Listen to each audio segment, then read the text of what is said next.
This is Love Your Work. On this show, we help you make it as a creative, find your unique voice, find the right mindset to succeed, be the first to capitalize on new opportunities to make a living making your art. I'm David Kadov. If you want to join us here on Love Your Work every Thursday, please hit subscribe on your podcast app. And if you want the very best of Love Your Work and the gems I've discovered in my thousands of hours of research into history's greatest creators, all in one short weekly email, sign up for my Love Mondays newsletter. That's at kadavy.net/Mondays. We're living in a time of exciting technological innovation, but just because technology can do something, does that mean that it should do that something? Cal Newport is the author of the new book, Digital Minimalism, Choosing a Focused Life in a Noisy World. And digital minimalism, as the name might imply, is a philosophy of using the power of technology only in the ways that it serves us best, while eliminating use of technology in ways that actually harm us, or sometimes even in ways that only have a marginal benefit. Aside from digital minimalism, Cal Newport is an extremely prolific author. He's written books such as So Good They Can't Ignore You, Deep Work, and How to Become a Straight A Student. He's also a tenured computer science professor at Georgetown University. He's really somebody who makes you feel like you don't get very much done. Cal has accomplished all of this in spite of, or maybe because, he has never had a single social media account. Though I gotta wonder, he's gotta have, he must visit Twitter every once in a while. He must have some secret account, that's what I think. Anyway, this is a fantastic conversation with Cal. He and I overlap a lot in our interests and the way that we think about things. So I was really eager to discuss with him the implications of technology use, to dig deeper into his relationship with deep work.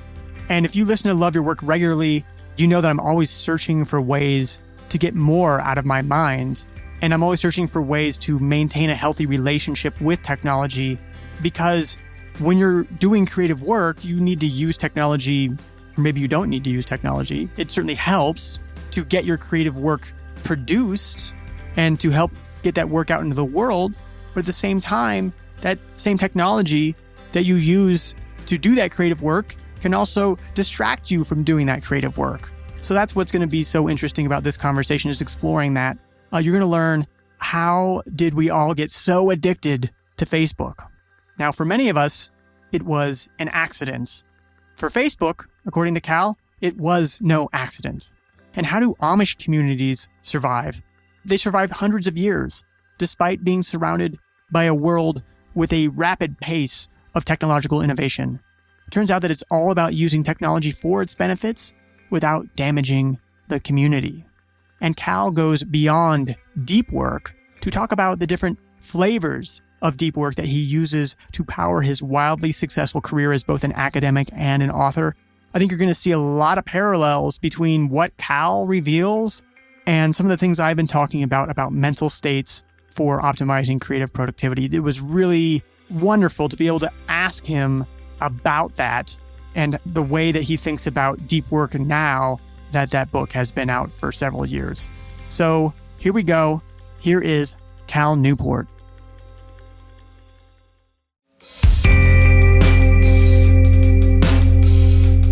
I'm very glad to be talking to Cal Newport today. And Cal, you have this new book out, Digital Minimalism. I think that, it instantly gives you some sort of an idea of what it is, but can you tell us, what is digital minimalism? Well, I think of it as a philosophy of technology use. So a philosophy you can use to make decisions about what technology you allow into your life, which technologies you don't allow into your life, and how you use it. And the basic idea behind this philosophy is that you should be much more intentional. Figure out what you really care about, what you really want to spend your time doing, and then you can go out and find tech that really boosts those things you care about, and then be comfortable missing out on everything else. Mm-hmm. And it's funny that especially I spent some time in tech. You are a computer science professor. So I think that we both love some of the benefits that we get out of technology. The fact that we're able to have this conversation across continents. I'm in South America. You're in the East Coast of the United States. That's pretty amazing right there. But I guess we aren't always getting something good out of technology. Is that about right? The way that we seem to get the most benefits out of technology, generally speaking, not just now, but historically, is when we're deploying tools on behalf of things we really care about, right? So when we deploy tools on behalf of things we really care about, we get these huge wins. It takes things that we really value and it really boosts up the amount of value we're able to extract from them. It makes everyone's life better. Where we get in trouble with technology is where we get away from deploying it intentionally and allow the tech itself to become an end. That the tech itself starts to push around what we do, what we pay attention to, how we feel, when the tech begins to actually divert us from the things that we care about as opposed to amplifying it. So minimalism in general is all about getting back in touch with what really matters, focusing your energy on the things that really matters. It turns out to be a really good fit for what's happening in a lot of people's lives right now with respect to their personal devices. Yeah. And so what's an example of like a big win that we get with technology? I know you don't have any social media accounts. I've got a Facebook account and I like to be in touch, keep in touch with people that way. But then I guess there's other things that come along with that aren't always good. Right. So for example, when doing research for this book, I came across visual artist who told me that Instagram has been this huge democratizing boon for their profession because the key to producing original visual art is that you have to constantly feed your creative engine by looking at the creative output of other artists in your genre. So it used to be, if you wanted to be a successful creative artist, visual artist, you really had to live in one of the few cities that had a really big gallery scene. Because that was the only way that you could keep exposed to what other people were doing so you could feed your creative engine. Well, it turns out today, lots of visual artists post their work on Instagram. So if you're in that particular field, Instagram now allows you to essentially live anywhere and yet still expose yourself to all of this creative, interesting work as if you were living in Soho in Manhattan. And so it's really been, let's say, big democratizing effect on visual art. So if you're a visual artist, for example, Instagram has been this huge technological boon to your profession. Now, if you're someone like me who's a computer scientist, then, I look at Instagram and say, I see nothing there but distraction. There be the dragons on the map of the way I could spend the time, which is kind of at the core of this whole minimalist project, is that it looks different for different people. So what tool is a huge benefit for me might be different than what tool is a huge benefit for artists. But for everyone, there's usually a subset of tools that gives them big wins. There's also a much bigger pool of tools surrounding those that probably cause more harm than good. Well, so if you are a visual artist and you are getting on this inspiration from Instagram and it feels like it's something that's almost necessary for your profession or to even get your work seen, how do you then employ digital minimalism if it's so key to your success? Well, so this is the other key of minimalism. It's not just about what, it's also about how and when. So if you want to be a digital minimalist, you're not just really intentional about what tech really gives me the big wins. It's after you've selected that subset of tools, you then say, how and when do I want to use it?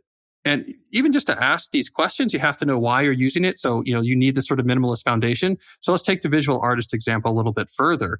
What I learned from the visual artist who went through the minimalist transition process I talk about is that what a lot of them did is once they realized that, this is the value I'm getting out of Instagram, it's seeing other people's art.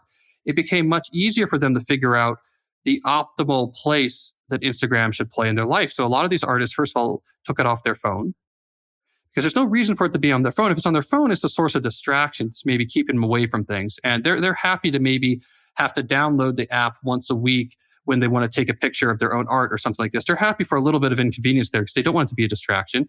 Most of them curated down who they followed, down to a list of artists only that they really respected. And then they had some sort of schedule was common, like Sunday night. Sunday night, I go on, I look at what these 10 artists I really respect, I see what they've been working on this week, I get some inspiration out of it. Now step back and look at the role that Instagram has in their life. It's taking up 15 minutes of their time per week, and yet they're getting 99% of the benefits out of it. So that's pure minimalism. Once you know why you're using a tool, it's much easier to find a place for that tool into your daily life in which you're really neutralizing a lot of the unintentional costs. And we've talked a lot on the show about the economics of how technology has gotten to be distracting, how it has managed to seep into our attention day to day, moment to moment. So can you talk a little bit about the economics? Like, what are the economics that are at play that make technology so distracting? This is one of the interesting things about this storyline, especially if you're observing it as from the perspective of a technologist like me, which is this behavior that we've fallen into in our current moment, where we check our phone all the time. Like, we're just used to this. People check their phones all the time. It feels like it's fundamental, but it really isn't. There's nothing fundamental about, let's say, smartphones or social media that implies that you need to be checking the phone all the time. It turns out that behavior was largely engineered by a small number of companies. And so the story that I was able to uncover was that social media in particular took the lead here. And among social media companies, it was Facebook that was out there first because they're one of the earliest. And essentially what happened is, about 7 or 8 years ago, Facebook had to figure out how to shift from user acquisition mode, which is all about just making your service as useful and interesting as possible to users. They had to shift from user acquisition mode to revenue production mode because they wanted to do an IPO. The IPO is what was going to get the return for the original investors. So they had to shift from how do we just make this as useful and interesting as possible to the users to how do we get as much revenue as possible out of our user base. And it was in this period that they re-engineered Facebook so that it was no longer about just posting things and seeing what your friends posted, but instead was about a steady stream of social approval indicators coming at you through the phone. And this is when we saw the rise of things like the like button or favorites or retweets or photo auto tags. These things that were not there in early social media, these things that aren't at all fundamental to Web 2.0. These were introduced primarily because now it gave you a reason to go back to Facebook 20 minutes after you were there before, and then 20 minutes again after that. Because there's something deeply appealing to our brain about seeing evidence that other people are thinking about you and seeing whether or not people approve of you or don't approve of you. It's very tribal. It's very primal.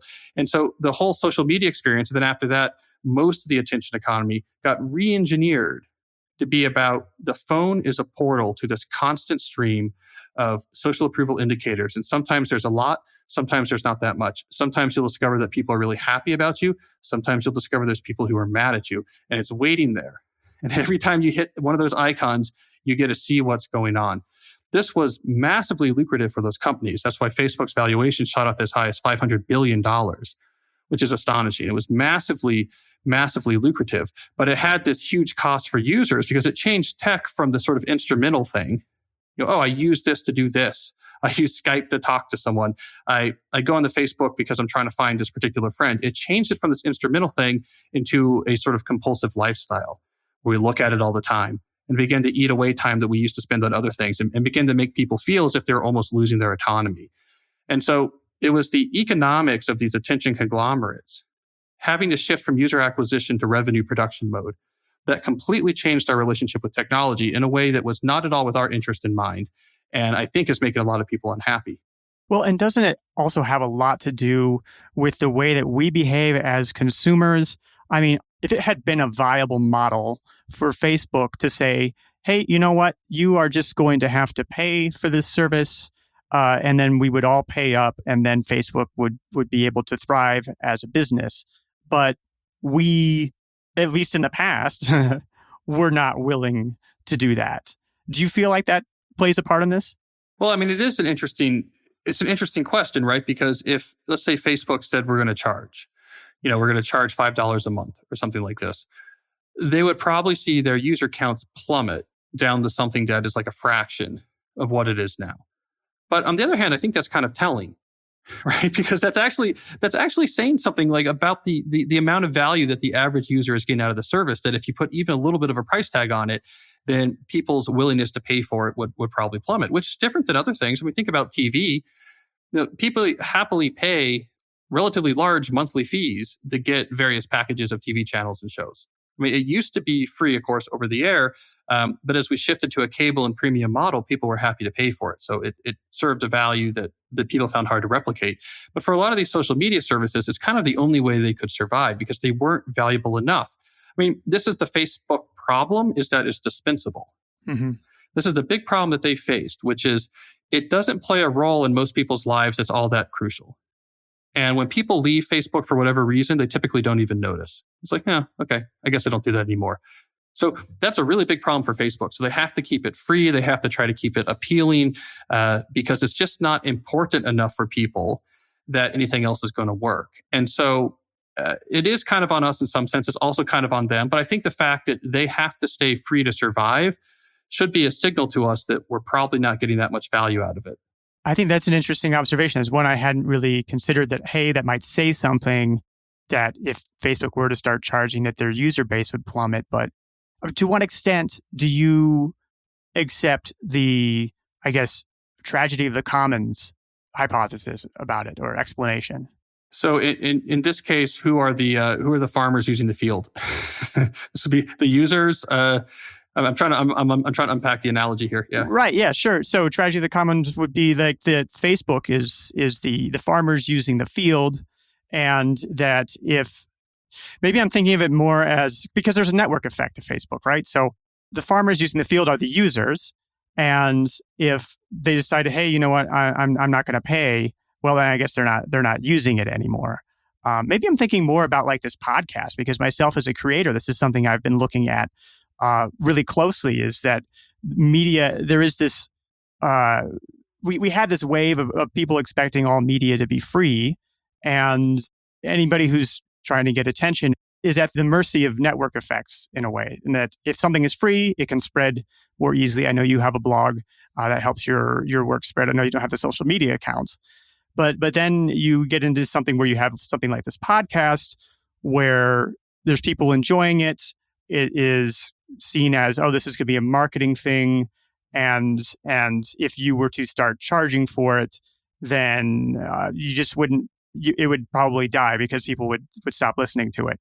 Whereas there are a few people who support it on Patreon. So I guess I'm not able to parse right now in this moment the relationship between that and Facebook. But do you see what I'm getting at all? Yeah, I mean, I think this is sort of a discussion of the economics of free in some sense, and what that really means. Like, it sounds like in part what you're saying is maybe there's something telling in the fact that if Facebook costs money, people want to use it. But then the counter argument is, well, think about podcasts. Like, most people aren't used to paying money for podcasts. And yet it is a real source of value for a lot of people. Maybe it's not. Yeah. But I think the reasonable point in there is there's a cultural familiarity that plays a role. Like, people probably would be happy to pay money for podcasts if they had been properly sort of acculturated into that idea. Just in a way, I think it took cable TV a while to spread because people were used to antennas. Like, well, wait a second, I get this for free. Why am I going to pay $40 a month? And it took a while, for people to change their understanding. Now people think about like TV is something you pay for.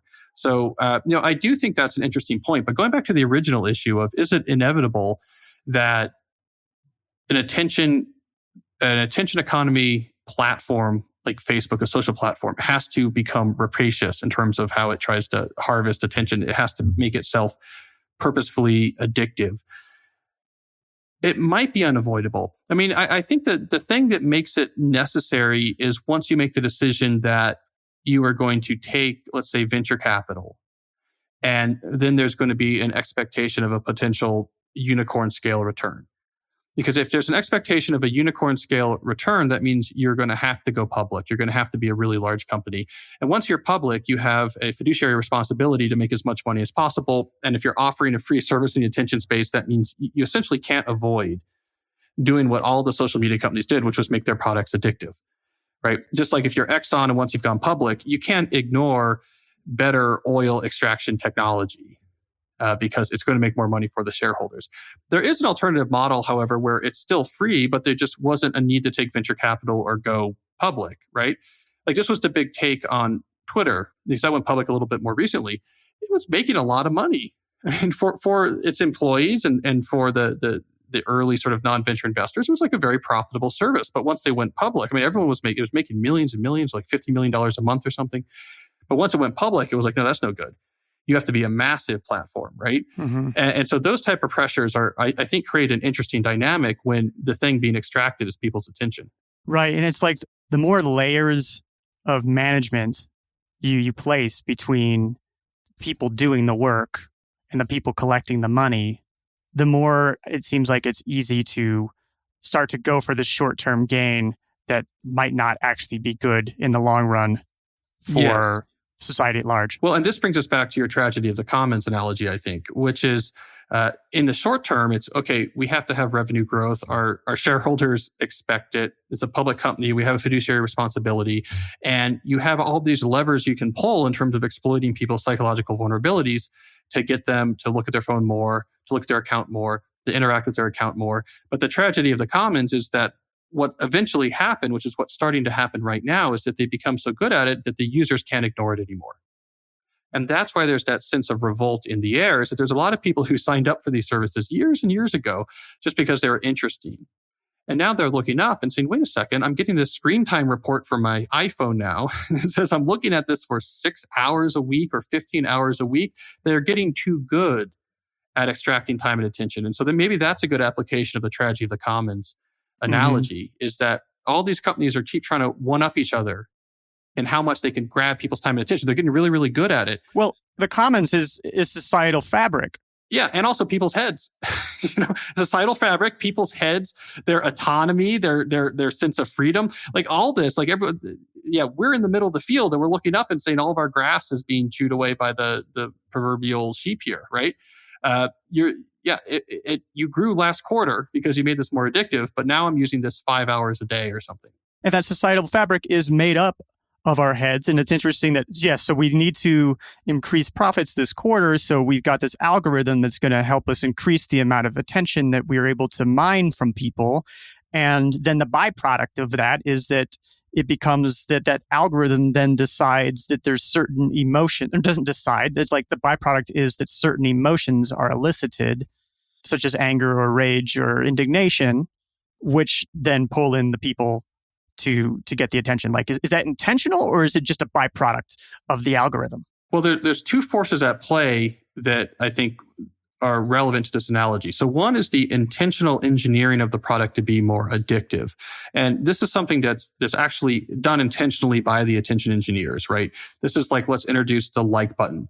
Let's hold back Instagram favorites so that they're more intermittent, so that you get more of an intermittent reinforcement effect when you click on it. Let's change the palette for the notifications to use an alarm signal.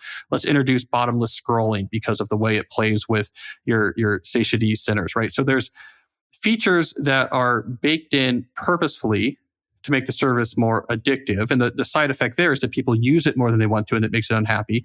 Then we have the algorithmic consequences, which is let's turn loose statistical machine learning algorithms on figuring out what makes people look at their screen longer in terms of content selection.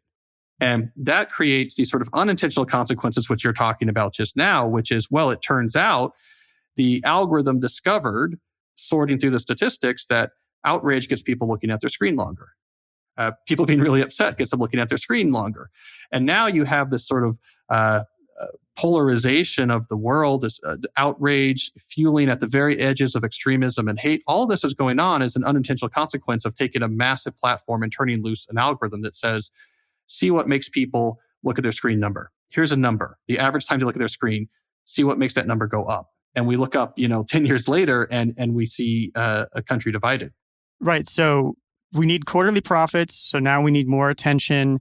Through engineering more attention, it becomes that we incentivize rage or these negative emotions. Then it becomes that if you are a content creator or, say, hypothetically, a politician, now your behavior is incentivized to exploit this. And then so it just gets into all layers of society. Does that sound about right? Yeah. So this is what happens. So we have engineered addiction. So now we're looking at it more and we're doing less of the stuff that we really care about. So we're losing autonomy. Then we have this sort of statistical outrage, which begins to influence not just our emotions and experience of the internet, but our real world behavior. And those two combine to be kind of a 1-2 punch. Jaron Lanier, in his most recent book about, I guess it's called 10 Reasons Why You Should Quit Social Media Right Now, he actually takes that latter point and pushes it pretty far. And from the perspective of his philosophy, the behavioral modification impacts of these algorithms, so how these algorithms change the way we actually see the world, act, and live our daily life, is really non-trivial, to the point where he sort of envisions this sort of algorithmic firmament that is essentially unelected, unobserved, ununderstood, that is completely directing the way that our society even operates. This sounds fascinating. I would like to read that book. That will be in the show notes. Well, this has got me all worked up now. I just, anyway, so what can you do? I know that in the book you propose this 30-day digital declutter, and I got to say, like as soon as I hear that, I'm like, oh, forget it. I can't do it. So why 30 days? What does that really mean? And what do we do after that? Yeah, I mean, a 30-day question is an interesting one, right? Because when you think about decluttering, it's often something you just do in one go. If you're going to declutter your closet, you do it this weekend, right? It doesn't take 30 days. So why did the 30 days seep into this process? Well, what it turned out was people actually need that much time away from the noise being delivered through their devices to actually get an answer to the deep questions of what do I actually want to do with my time? Because this is the foundation of minimalism. You got to know what you're all about. You have to know your values. You have to have a foundation of like, this is what I really want to do.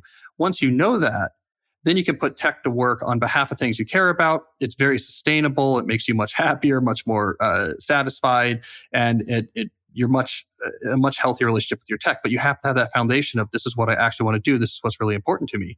And for a lot of people, that's not an answer that they have at the tip of their tongue. And they actually have to spend some time to reflect and experiment and think and try to figure out, well, what do I want to do? And so that's how the 30 days crept into my process. And so you take this 30-day break from optional technology in your personal life, not just to detox or not just to get away from it, not just to take a break, but so that you actually have some space to figure out what you really want to do. And then when the 30 days are over, you rebuild your digital life from scratch, but this time with intention. Is that 30 days to also, I guess, rewire your brain because these pathways are just so worn to, here's this trigger in my mind and now I need to just grab my phone? Yeah. So for most people, that takes about 10 to 14 days. So about halfway through the 30 days, you've achieved the peak detox effect. That is one of the benefits, but you get there before the 30 days are over. So why do you keep going for a couple more weeks? Is because it seems like, and I've run over 1,600 people through this at this point, it seems like you need about that much time on average to really figure out what you want to do. And I got to tell you, once you know what you want to do, it's much easier to make changes to your digital life because you're putting things to work for things you really care about. If you skip that step and say, no, I think I use Instagram too much. I'm just going to take a break and then just try to use it less in the future. It's really hard for that to be sustainable. The forces are very powerful. If you don't have a foundation of values that you're building all of your actions on, all the old habits have a way of just sneaking back into your life. Well, I know that you've never had a social media account, but I know that a lot of your audience tried this digital declutter. So maybe from there, you might have gotten some tips for like if you really feel like you can't stop, not because you have to for work, even though you might come up with reasons to convince yourself that you can't stop. Do you have any tips for doing that sort of cold turkey 30-day get off of your social media? Well, so when you go into the 30 days, it's helpful to right away fill your time with a lot of sort of aggressive experimentation, reflection, like really proactively and aggressively get out there and start trying to figure out what do I really care about. So go do things, sign up for things, start doing things, have a plan, have a schedule. What you want to avoid is just waking up that first day and staring into the existential void. Looking at the blank screen and saying, I don't know what to do with myself. For some people, especially young people who really have no experience with life before constant access to screens, I even recommend before you even get to the 30-day challenge, take a few months and slowly in the background start adding back some analog hobbies, doing some reflection, doing some reading. In other words, get kind of used to the things you care about before you get to the hard cutoff. That can make the transition easier. Another thing that makes the transition easier is take the things that are particularly attention catching for you off your phone for, let's say, 2 or 3 months ahead of time. You don't have to quit anything yet. You don't have to leave any services yet. Just take it off your phone where it can always grab your attention. Doing that for a couple months sort of gets you in shape so that when you get to the big 30-day declutter, you don't feel the compulsion quite as strong. Just a couple things that have helped for me. I've had Manish Sethi on a couple times, Pavlok founder. I've used Pavlok before to wean me off of Facebook for a short time, which is it's an electrical shock. Basically, feel the trigger and then shock yourself. That worked incredibly well. Another thing I did recently was I was going on a weekend trip, and so I told myself, well, I'm just going to delete Twitter and Facebook from my phone for the weekend trip, and then I'll reinstall them. But I never did reinstall them, that is. Yeah. So that one worked well. I took this sort of pattern interrupt that was already happening. And I used that to help me get off of a couple of things that were distracting for me. The other one I would say, you're talking about replacing with these analog activities. I find analog activities to be useful for a pattern interrupt as well, is that I'll feel that trigger that makes me want to grab my phone and look at Twitter, look at Facebook.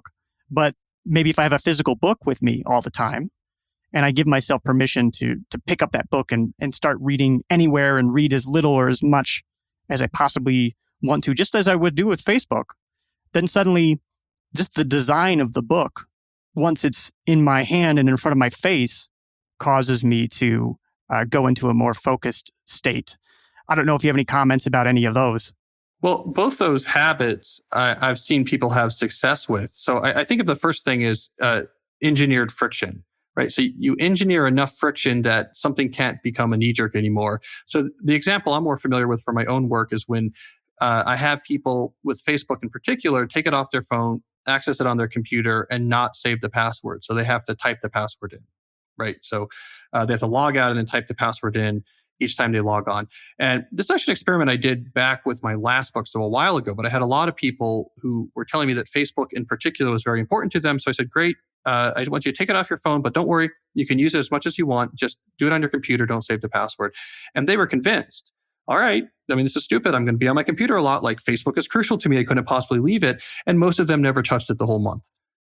And so that does come up a lot. You put a little bit of friction in, and it really separates out what's the source of value and what's knee-jerk. I also really like your idea of replacing. You have a replacement activity, which is something that comes out of the substance abuse community, especially people who are trying to quit cigarette smoking or drinking.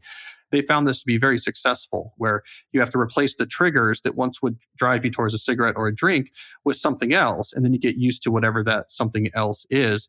Some friends of mine have this company that I talk about briefly in the book called Mouse Books, which I really like. They take short stories and books and they compress them down into a format that is roughly the size of a smartphone. And you can put them then in your pocket. It's the size of your smartphone. You put them in their pocket with your phone. And so you can quickly have this behavior of, I need to check my phone. You grab the book out of your pocket instead because it fits in your pocket next to the phone. And so I thought that was brilliant because it's a way of taking a very specific behavior, which is reaching into your pocket to grab this thing out to look at when you're bored, and you put something in there right next to it that you can grab instead. I've seen Mouse Books. I hadn't thought of it in that way before. It does remind me of a new everyday carry item that I recently acquired, which was just Moleskine makes an extremely small notebook. It's about the size of an iPhone SE. And I find it very useful for just an inbox. I jot stuff down on there because if I pick up my phone and I try to, get to Evernote to take a note, I might likely get off track, whether that's from seeing a text message or something like that. So that's another thing that I find very useful for myself. I think that our listeners can also learn something from the Amish. Is that right? Yeah, I talk about the Amish in the book, not because I think what the Amish are doing is something we should emulate. There's some pretty weird things going on in Amish culture, but they do highlight a particular principle that I think is universal, which is that being intentional can often be a much more powerful source of meaning and satisfaction than convenience. That humans really crave intention, and we get a lot of meaning and satisfaction out of being very intentional. Convenience is okay, but it's not nearly as strong. And so the Amish push that to an extreme because their whole thing is that they're willing to shoulder massive inconveniences in terms of all the different technologies that they decide not to use. But they do so at the service of this deep intention they have of community, and they want their community to be strong. Their cultural fabric. Cultural fabric. So all of their choices about technology come back to, is it going to help or hurt the community? So it's massively inconvenient to be Amish. And yet the order still survives almost improbably, that you can have an old order Amish community on the East Coast of the United States, and it's still here hundreds of years later. It survived almost improbably, but why has it survived? Why hasn't it sort of dissipated as it's surrounded by Walmarts and the internet and all the other trappings and conveniences of the Western world? Is because the intentionality is way more powerful for them than the loss of convenience. And so I point that out because that principle is at play then when we're at the smaller scale of thinking about apps on our phone, right? Mm-hmm. If you're being really intentional about, this is what I want to do in my life, I know that I'm putting some tech selectively to work to help these things and I'm ignoring everything else, that intention is going to make you much happier than what you've lost by the inconveniences of maybe not using this particular social platform that sometimes is useful. Or maybe you don't always have your phone with you. And so that makes this thing harder, right? There's lots of inconveniences in being a digital minimalist. But the lesson from the Amish is that that's going to be far outweighed by the positives of being in control and intentional about how you live. Right. So it seems like if you can be clear about your purpose, your values, if maybe that's some sort of a ritual that you exercise once a week to revisit those things, and then look at your digital tools in the context of your life, and are they helping you or harming you in the pursuit of those things? That might be a good way to sustain digital minimalism after you have done this 30-day declutter and reintroduced the things that are working for you. I mean, that's basically what makes it sustainable. The reason why this philosophy works, like people have lasting positive changes in terms of their relationship with technology, is exactly because of that. Because when we build lifestyles off of things we really care about, those lifestyles are sustainable. If we instead try to build our lifestyle by just abstinence, like, oh, I don't like this thing anymore, I'm going to try to do it less, that's really hard because that thing is always there, it's always pulling at you. If you just say, I don't like the way Twitter makes me feel, I'm going to try to use Twitter less, that might work. In much in the same way that you say, I don't like the way junk food makes me feel, so I'm going to try to eat less junk food. It might work. But if you instead are going from a foundation of values, like this is what I really care about, and so the only tech I want to use is to help this thing I care about, you have such a commitment in those things you care about, then when you realize that Twitter is unrelated to those values, it's much easier to avoid it. Just like if in food, you decide you become very hardcore about paleo. This is the way we're meant to eat. This is the way we're meant to live. It makes my life better. It's playing with my sort of my ancestral genes or whatever it is. It's much easier to avoid junk food because it's not just about junk food is bad. It's about this way of living is good. And so that's the core of what makes minimalism sustainable, is that you're focusing on what's good and trying to amplify it, as opposed to trying to focus on what's bad and try to reduce it.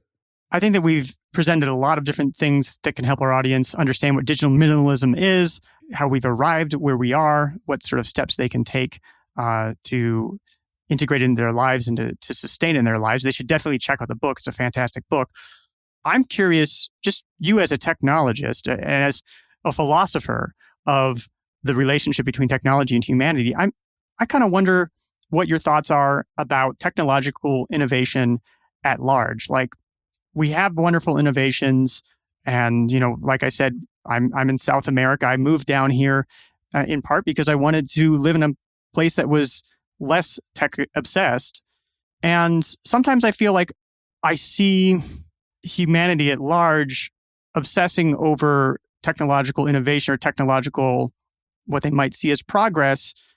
And at the same time, it's like, well, wait, you haven't yet explored all the things you can do to live a richer life with the things that we already have. So I was tweeting Elon Musk the other day. I don't think he noticed, but I was like, we should stop the whole Mars thing, and we should make it so that we can like have eye contact over video chat. Do you have any thoughts about humanity at large and how we decide, what technological innovation is and what we should be doing with technology? Well, one thing I agree with is this notion that there needs to be a much richer debate going on that guides what we're working on. Right? This is one of the weird things about technology in the US context, is that we essentially just delegate everything to the people that have the technical engineering skills to actually produce technological innovation.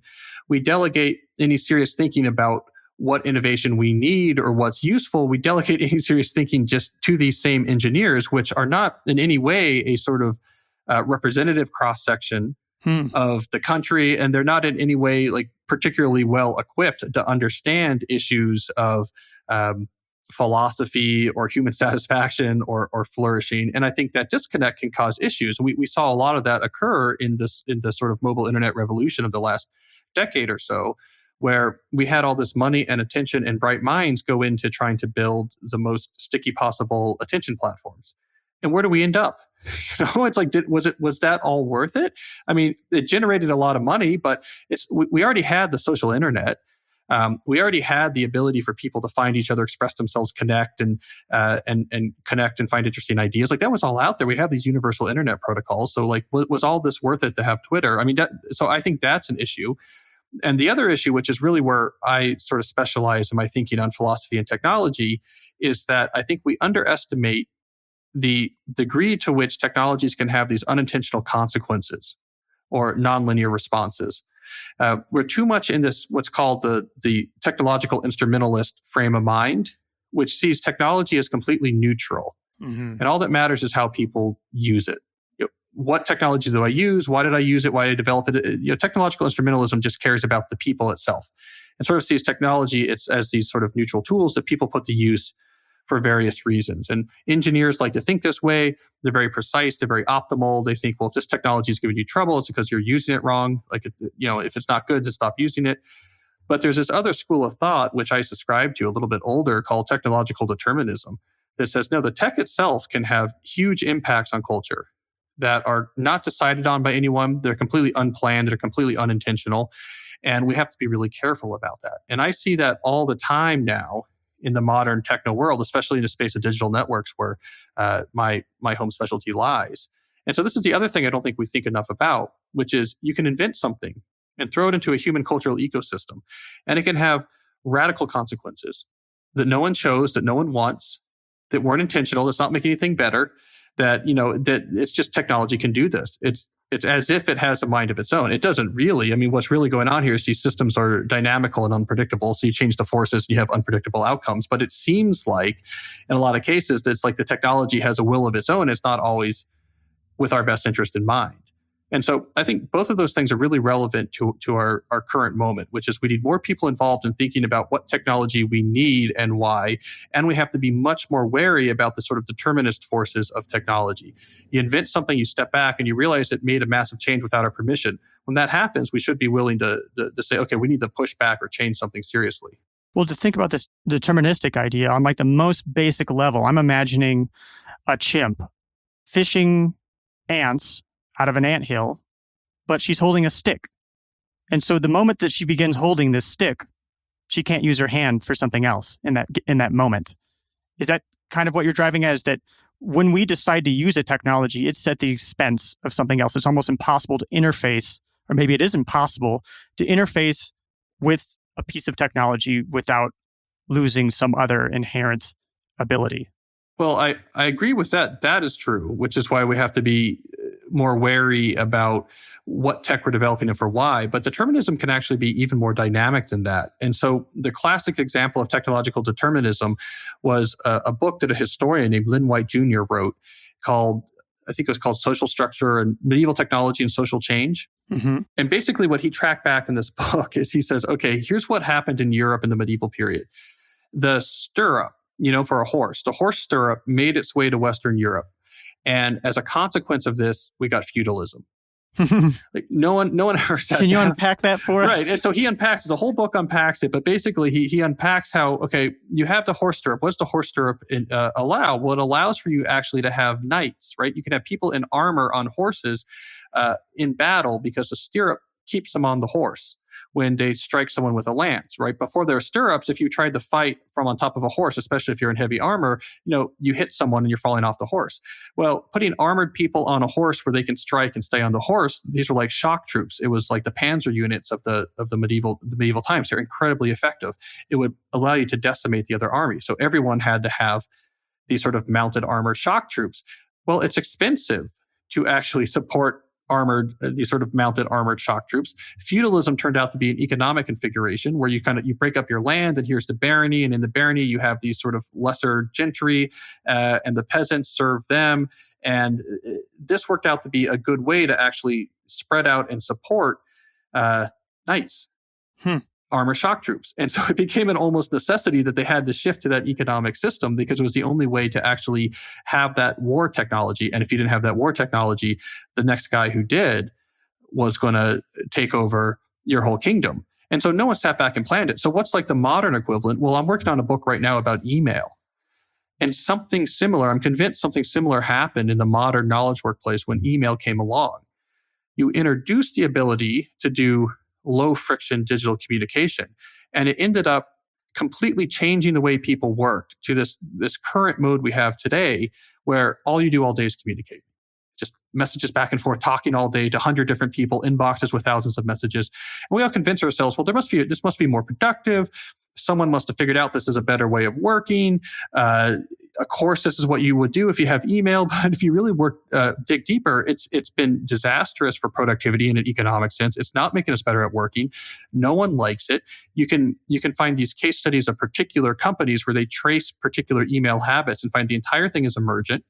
It's just sort of a dynamical response to small decisions being made in the moment. So in other words, this technology came along and completely changed the way that hundreds of millions of people work in a way that made them less effective, burnt out, and miserable. No one ever sat down and decided it. No one ever thought it was a good idea. It's not serving the interest of one group or another. It's essentially the technology itself said, okay, I'm going to change the way we all work. Well, not to be alarmist, but it sounds like a cancer. Yeah, in the sense that it could have these sort of huge impacts. Now, if you unpack things, okay, it's not that the technology itself is autonomous. That's sort of like a heuristic or like a metaphor. I mean, what's really happening is just that these social systems and cultural systems we use to interact with each other, like at a workplace, are what engineers would call dynamical, which means the forces connect in ways that are unpredictable. It's very difficult to predict how the system's going to unfold, and small changes can create large, unpredictable changes, right? Just like weather is a dynamical system. So we have the proverbial butterfly flapping its wings, creates a hurricane halfway around the world. And so like when you put email into the knowledge workplace, just like when you bring the horse stirrup into medieval Europe, it messes around with these forces and it creates nonlinear, unpredictable outcomes, which maybe could be really good or maybe could be really horrible or maybe could be somewhere neutral, but it's not being planned by people. And I think that happens a lot more than we realize, which is why we have to do the type of thing I do, which is, okay, we introduce something, let's critically analyze what the result was. Because there might be a lot of impacts of this thing that actually are really not in our best interest, and no one really wants that to be the case. Mm-hmm. But when we find those things, we have to be willing to be pretty aggressive about pushing back or putting up barriers or changing our behavior to try to neutralize them. I'm thinking about a technology with slightly fewer levels of abstraction in its impact. Polio. Polio is a disease that resulted from good sanitation. If you're exposed to the polio virus before a certain age, then you become immune to it. And that used to always be the case before we had really good sanitation. But then once we started having good sanitation, then people were not gaining immunity. And then we started having polio outbreaks. Fortunately, we were able to come up with a vaccine to prevent polio. But there's just one more example of how certain technologies can have secondary effects that we don't foresee. Yeah, which is why I think it's so dangerous if we adopt an attitude, which we saw a lot recently in the last 10 or 15 years, especially from technologists, of this sort of unchecked exuberance, where you say, wait a second, if you're starting to talk critical about a particular technology, then we're going to assume that you are against the program of technology in general. Right. Or that you're Ted Kaczynski. we would be pretty hypocritical to be completely against technology, given that we're talking on Skype right now, right? Yeah, that a computer scientist talking with you on Skype. I mean, yeah, of course. But that type of attitude until recently was actually quite common when it came to especially the innovations of the internet age. And it was quite enraging to people like myself who had been around in the earlier days of the internet and saw all of its innovative potential and watched with a lot of trepidation when a small number of companies came along and said, we're going to create our own private versions of the internet. And it's going to be inside our walled garden. And you can come into our walled garden for free. But while you're in here, we're going to observe every last thing you do. And we're also going to try to feed you addictive drugs. And those of us who were hand coding HTML pages and using the Gopher protocol in the early 90s are saying, well, wait a second. That doesn't seem like a positive evolution, for this particular technology. That's probably going to have some negative consequences. And to hear someone say, oh, wow, look, like you must be anti-internet. Yeah, right. Or you must be anti-technology, right? I mean, it can be, that can be a real block to the type of engagement we need, which is, okay, this tech is really powerful. That's why we have to keep looking at it. That's why we want to keep embracing it. But man, we got to be careful. Mm-hmm. And while I'm speaking to you, just as an author, I'm very curious to understand a little bit better your incredible talent for finding these ideas that are perfectly timed. For example, deep work. It's this thing. It's become this cultural meme or concept that people just latch onto. And I don't know what insight you can provide into how you're able to do that? Is it just because you're not spending your time scrolling through Facebook? In part, probably more in part is I think and I write and I publish all the time. Mm-hmm. So there's sort of a work ethic to it. So especially on my blog and in articles, I'm constantly reading things. I'm constantly thinking. I'm constantly writing. I'm constantly trying out ideas. I try out ideas. And I mean, think about this conversation we're having now. We're discussing, technological instrumentalism versus technological determinism. I'm out here testing this out. It's something I'm interested in, but I want to see if other people are interested in. How does it go? Is it interesting? A year from now, that might be foundational to something I'm doing, or a year from now, it might have withered because, hey, you know what? It's not quite right, or it's not quite getting at what I think is important. So I'm constantly thinking and writing and putting ideas out there all the time. Wait, and hold on. So now how are you validating that test? Is it if somebody emails you and says, hey, I heard you talking about this on the Love Your Work podcast, that really resonated with me, or is it some other method? Well, a lot of different things. So yeah, some of that, right? Are people talking about it? Am I getting interesting comments from my readers on my blog? Is it getting picked up? That's part of it. But also just you get a mental consonance, right? Is this working for me, right? When you're a professional thinker, there's a clicking into place that happens when a structure seems to be a workable framework for understanding the world, where it just works well, things fit into it, there's no rough edges, you don't hear any friction. And the only way to figure that out is just to keep trying it out. Mm-hmm. And so even just my own internal reaction to an idea can be really instructive. And so I'm constantly generating ideas, bringing in input, generating ideas, putting them out into the world, seeing how I feel about them, walking, thinking, talking to people in person, talking to people in interviews, writing articles. And over time, something will emerge and it will persist. And it will feel right and it'll be expository. It helps me understand what's happening in the world. It seems to fit different cases. It's generative. It seems to generate advice that's useful.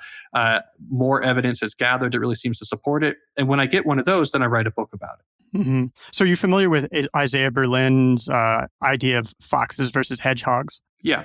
And so do you consider yourself more fox-like or more hedgehog-like? I don't know. It's hard to tell because within the particular sandboxes where I play, so like within tech and culture, tech and society, I'm kind of all over the place in terms of what I'm consuming and what I'm trying out. But I don't play outside that sandbox, So I'm not also trying to say, why don't I look into diets, or why don't I try to look into politics or something like that? And so it's like in the broader scheme, you can be one, but within a narrow confines, you can be the other. Right. Oh, I guess I haven't explained to the listeners too. I guess the fox knows many things. The hedgehog knows one thing and goes aggressively towards that thing. But what you just described was sort of an exploratory process where it's tentacular. You're putting out feelers all over the place, but then later on you're refining that. Yeah, like I read everything. I talk to lots of interesting people. There's lots of interesting people in my life that I sort of have long distance relationships through, like email and phone calls and all sorts of experts and people who in all sorts of different fields. So I'm constantly kind of bringing in information. And then when something clicks, I sort of hedgehog on it. Okay, mm-hmm. Now I'm going to pull this out here. But even that fox-like behavior is still within some confines, right? So I'm within this general area of tech and culture and society and human meaning, the sort of technological world. I'm sort of still within that world, mm-hmm. and I explore very broadly until I find something that clicks, and then I really spend some time with it. And I think many of our listeners are familiar with the concept of deep work or of setting aside time to do work that is extremely deep and focused. I've talked about similar ideas of categorizing a person's thought and prioritizing according to that. Is it as simple as that for you? Is it deep and shallow? Are there other ways that you categorize your ways of thinking and silo them? Well, the thing I learned after deep work came out, which is not really in the book, but I think is important, is understanding that there's different flavors of deep work. And not just between different professions, but within your particular profession, there could be different types of things you do that are deep, that they feel different, and there's different things to support them. And so this was an issue I had at some point where I allowed, one type of deep work I do in my life. So as a theoretical computer scientist, for example, I really had this canonical understanding of deep work for me as I'm solving a theorem. But it became clear there's other things I do that are just as deep and require just as much concentration, but are supported by completely different behaviors. So like when I'm writing is very different, or when I'm reading or taking in ideas or having a conversation with someone who's a subject matter expert, and I'm trying to build up my understanding, and then I can use that to develop new ideas. This is all deep work too, but it feels very different. And so understanding there's different flavors of deep work was really important for me, because otherwise what was happening is maybe I'd have a week where I was really talking to a lot of people and reading a lot in preparation to write a book chapter. And because I wasn't solving math proofs in the woods of my notebook, I'm like, this is terrible. I'm not getting any deep work done. And so having that understanding that depth comes in many different flavors, and they each might have different things that help support them, I think really helped me broaden. Are there any ways that you formalize that in the way you work? Well, the way I try to think about it is, for each of the type of deep works I do, what are the strategies and ritual that's going to help me be as effective as possible? And because what I want is, when I'm doing any type of deep work, I want to make sure that I'm giving myself every chance for maximizing the intensity. And so the way I formalize is just, in general, I try to keep, at least for, the current season, the current types of things I'm working on, what are my rituals and strategies that are going to support it? So there's different things I do for proof solving. For me, for example, is very ambulatory. Walking plays a huge role in me trying to solve proofs. Reading, on the other hand, let's say trying to consume complex ideas for potential use in my writing, has completely different rituals are useful for that. Like, there's completely different times of day. There's different places I go, what I sit, what I drink, what I listen to are completely, it has to have its own set of rituals. Writing is this whole different thing. What are the right times to write? Like, that's completely different than what I need for solving proofs, which is completely different than what I need for writing, or for reading. And so for me, it's making sure that I have a pretty clear understanding of what's working for each of those things, and recognizing that they could be different. In terms of reading things to integrate into your writing, you mentioned places you go, or maybe even you might have mentioned the beverage that you have, et cetera. Can you drill deeper on that? Are there various types of reading or exploration that you do that call for different settings? For sure. I have a whole sort of arsenal of reading habits. So there's like the reading I do at night, which I have this big leather armchair that's famous to my readers that I use for my nighttime reading that I have in my study. I have this habit of certain times of year, especially during semesters or periods where I'm not teaching, where there's a diner in town where I go to get an early lunch. And I just have this habit of, especially when I'm doing reading about techno-philosophy, something like this, like kind of academic, philosophical, I bring it there and read during the lunch. It's just an association I have with doing that. There's a particular coffee shop in town I use for other types of reading, which sometimes in the afternoon when my energy might otherwise be low, if I can go there, maybe get a beer or something like that, and I can sit down and sort of tackle something that's kind of interesting. And so I have this whole arsenal of different places and times I go for reading that helps me, do it and get more concentration out of it. And you have sort of gained a sense of maybe the right mental state for different environments and the different types of content that you're taking in. Yeah, and this is the big recommendation to the aspiring deep worker, is that this is what you should always be thinking about. What type of deep work do I do, and what's working for those types? And you're always thinking about it. You're always experimenting. You're tweaking your rituals. You're tweaking your strategies. It's, you have to think a lot about thinking if you want to do it for a living. Mm-hmm. Cal Newport, it has been such an honor to speak to you. I think that all of our listeners should go out and get Digital Minimalism, as well as many of your other books. Deep Work, So Good They Can't Ignore You, lots of other books. I think that we have a lot of stuff for our listeners to chew on. Is there any place where you would like them to get more of you? So I'm a big blogging nerd. I'm a big fan of that as an internet technology. So if you go to calnewport.com, you can see over a decade's worth of blog posts. And so if you want to see that ideation and experimentation in progress, that's where you can go to see it happening. Wonderful. Cal, thank you so much. It's my pleasure.